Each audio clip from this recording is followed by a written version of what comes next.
Hi everybody, Lex Gray here. Welcome to my video. This will be an impromptu video about the Fate system and my appreciation for it. I want to talk about how the system seems to be overlooked to an extent, panned by a good amount of people in the RPG community, which is understandable, and I'll explain why, and also why I feel this system is not only one of my favorites, but fantastic for solo play. So, in my last video, I named 5 RPGs, tabletop RPGs, that were great for solo play, and that video exploded up to almost, I think, 1,000 views at this moment per this recording. So thank you for everybody who has viewed, commented, and subscribed. Much appreciated. In that, I wanted to make a small little spin-off, and this is about Fate, based on a commenter mentioning that Fate is essentially one of their favorite systems.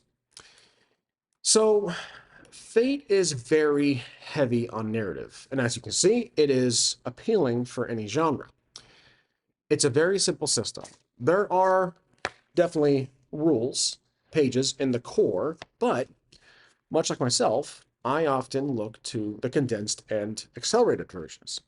Not ignoring the core system, this is what started it for me. I found the core was the first book I came across in my very small collection here of Fate, but moving to condensed, I found it a little easier on the flavor to play.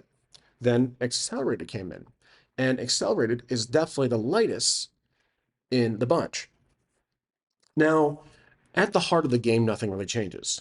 Your character has aspects, they have stunts, you roll for fate dice, you add the results. A blank is nothing, a negative is a -1, positive is +1. You add them up against the ladder. So these are your basically your DC and D&D equivalent, so your difficulty. And as low as -2 or as high as +8, depending on difficulty. You have 4 actions: overcome, create advantage, attack, defend, and the outcomes similar to, like I said in my last video, Powered by Apocalypse, your success can vary. It's not just fail or win, you have some variety. Again, this card, I believe, came in core. I could be mistaken, but essentially it is the same throughout. You can evoke an aspect, you can compel an aspect. Your character, not only is your character the experience in the story, it's also he or she or they are also the driver. This is why I think Fate is a fantastic system if you don't want to get bogged down by crunchy rules. Nothing wrong with games on crunchy rules. I've played a few on here. I collect quite a bit of them. Some of them never actually went through thoroughly, but I like to see games that have a variety of rules, and I respect that, like GURPS, Rollmaster, etc. A&D Second Edition, so on and so forth. Now, there are players out there, solo players, who like the crunchy systems, and that's the beauty of it. It could be a nostalgic factor. Maybe they grew up playing those games, and they enjoy playing a solo, as they've been playing since the 80s. Again, I respect that. For me, I've been playing D&D RPGs for the past few years now on this channel, and I have experienced both types of games. The rules light games like Maze Rats, Karen, Fate, and the heavier games, which, again, for me, probably GURPS is the heaviest I've tried. Then there's games like Fate, which are, I'd say, a great entry point for solo play. They're not heavy on rules, but there is dice rolling involved, which is a positive. You don't want to. I've tried a system without dice rolling in the past. It was a one-page RPG from Itch. It was fun, but to be honest, I prefer rolling those physical dice, adding a modifier, and seeing what happens. Now, haven't played it myself, but there are systems like Fiasco, I think Fiasco Companion, whatever it's called, which is probably lighter than you see here as Fate. Again, haven't played that, so I can't really share a full opinion about it. That's just based on information I've learned online, that Fiasco is a very light rule system and great for, party nights, stuff like that. So, again, Fate Core is probably the heavier rule set. Condensed is a great condensed version of that. Expands on a few things. And Accelerated takes the expanded and changes the skills to approaches. So because I'm a fan of Accelerated, let's talk about that. I'll keep this right here. Let's jump straight to the character sheet because I think that really tells the story of how simple and appealing Fate Accelerated is for solo play. You have your character name, their description, you can put their height, appearance, scar, missing a leg, etc. You have their fate points, which you typically start with 3. You have up to 5 aspects. You can generally start with 2, 3, and then later on you can add more as you learn more about your own character. You have the 6 approaches. Now, I've done this in earlier videos where I've been using Fate Accelerated. I hack the game. Fate is very hackable, which is also a plus for any RPG out there. Maybe hacked it a little too fast, but we can get to that later. There's careful, clever, flashy, forceful, quick, and sneaky. These are ways you can approach the action. How your character is as a character can really help you decide on which approach to use to either overcome, create an advantage, attack, or defend whatever instant you are approaching. For me, and like I said earlier videos, I changed these to D&D attributes because it's perfect. There's 6 of them, and the modifiers aren't huge. It's really up to 3 when you start. I changed them to the usual strength, dexterity, constitution, intelligence, wisdom, and charisma. Works very well. And I found the character sheet online where someone basically made a horizontal character sheet of those 6 attributes. But nothing else was really changed. Aspects were still here, stunts were still here, and you got your stress and consequences. Now, one thing I really like about condensed over Fate Accelerated is the treatment of stress. As you can see, there's a little more to it. You have 2 lines of stress, physical and mental, and depending on your skills, if you read the book, you can start with more physical or mental stress. I like that. And the character sheet in this one is a bit more open. And all the character sheets look slightly different in each rendition. But let's go back to approaches. Or Fate Accelerated. Now, this is not really a video. I'm not really here to teach you how to play Fate Accelerated, but I want to state some obvious facts. Aspects are basically descriptors of your character. The high concept is what they're known for, like I mentioned in my last video, and what they probably do best. Trouble, something holding them back, something huge. It can be related to the current adventure. It could be something from their past. And then the 3 additional aspect boxes here can be filled in at the start or later on. These can be extra details. Stunts, in my opinion, are more specific skills.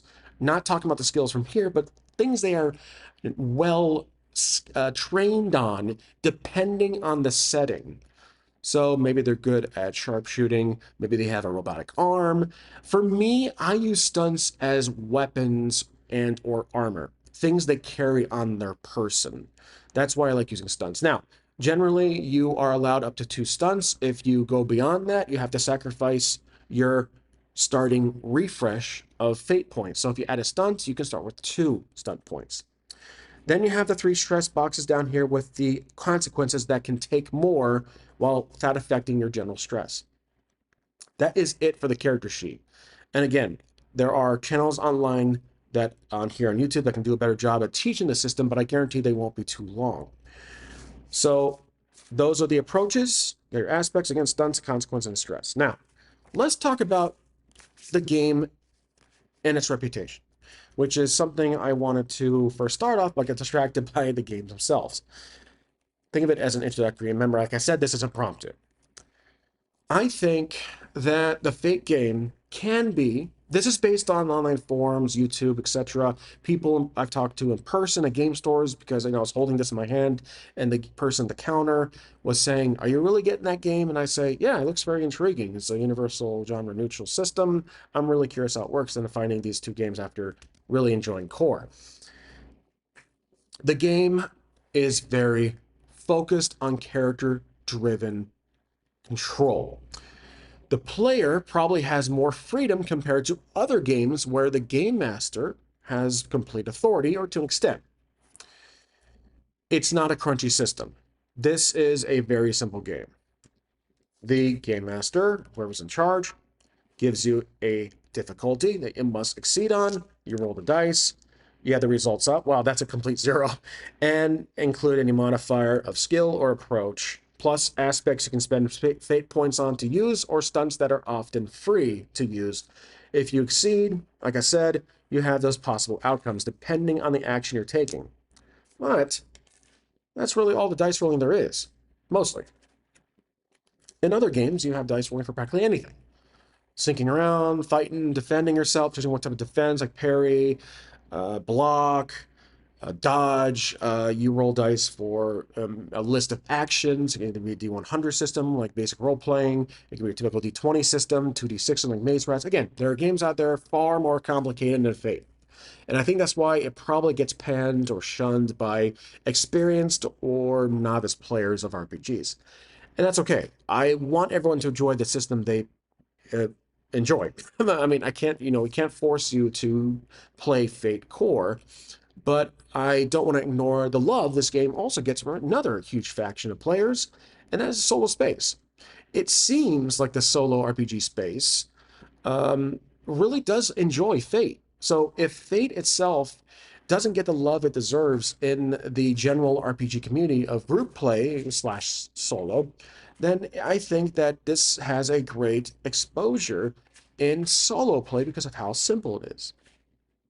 Why I think that is because in group play, a traditional game master wants to have control of the world.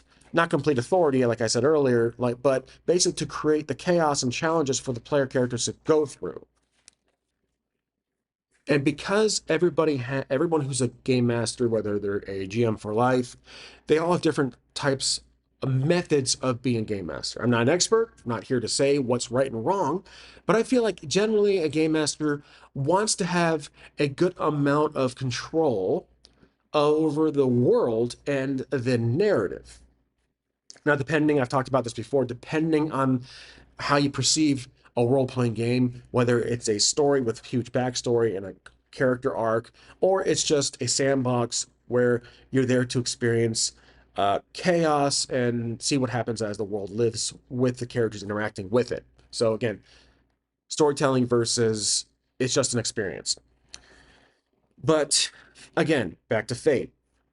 Because traditional game masters want to have extended control of the game, when you play Fate, I'm assuming the game master appointed the responsibility of being that is aware of Fate's reputation, where player characters are going to go all out, or players in general are going to go all out and have fun with this. They're really going to be out there, especially if it's a comic book game setting or sci-fi with crazy powers or magic. That's why it becomes a huge collaborative experience. Now, how long can Fate last in a campaign? That's a question. Compared to games that have the rules for that, that have systems for that, like we're talking, Advanced Dungeons and Dragons, original D&D Beck Me series, games that are built for long campaigns. That's understandable. But Fate probably works well again in solo, which for one-shot short campaigns, maybe long campaigns with core, that's debatable. But I feel like this game really fits well in one-shot to short campaigns, which for the most part, that was any video I made of Fate typically was a one-shot. So that's why game masters and players, the player characters, become a collaborative experience of using Fate. Now, let's talk about solo. This becomes less of a burden for the solo player. Because the system is light, you have less responsibility. You can focus more on the story, on the character's progress and development of themselves, because again, you literally lay out their aspects and stunts compared to jotting down a bunch of stats and mechanics. No disrespect to games like that. I just want to be clear on that.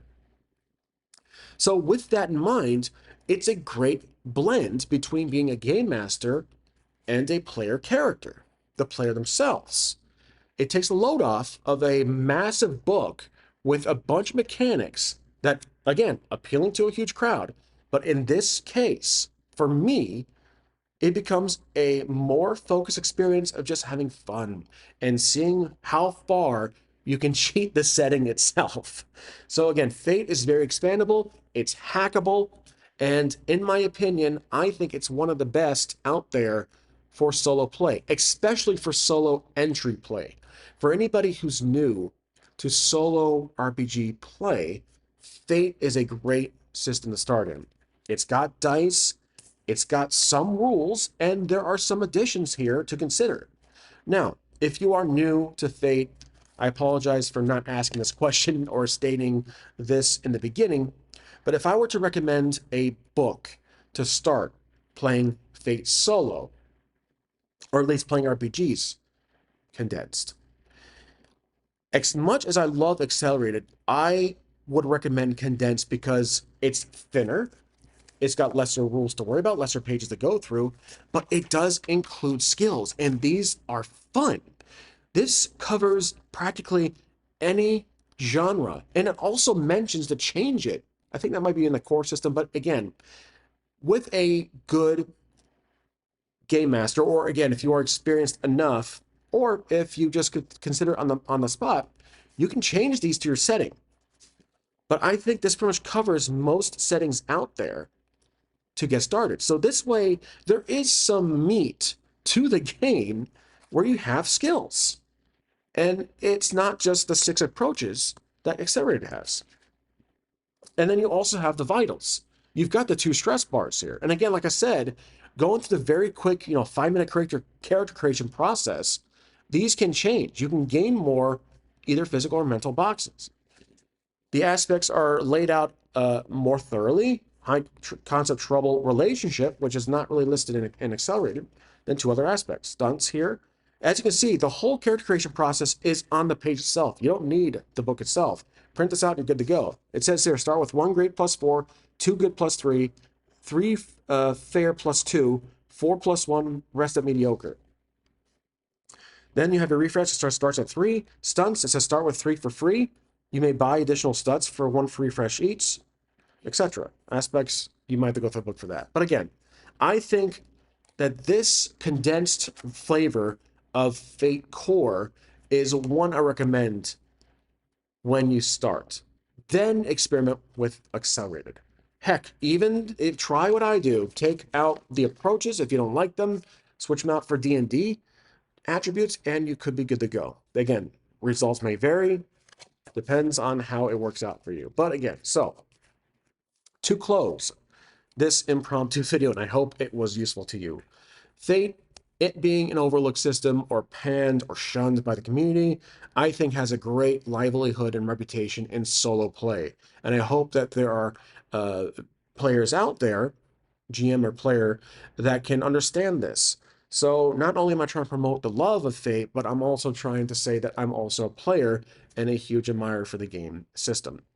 When I don't have Fate in mind and I come across on my shelf, I'm instantly hooked once again, and that's the moment I'm having right now with this video. So I hope you guys enjoyed this impromptu sequel to my last video that, again, blew up, and I really appreciate all the views, and I hope to get some comments down below because that's really all I care for, and why I do this here on YouTube is to get the interaction with you guys, and I always appreciate the support. So thank you for watching.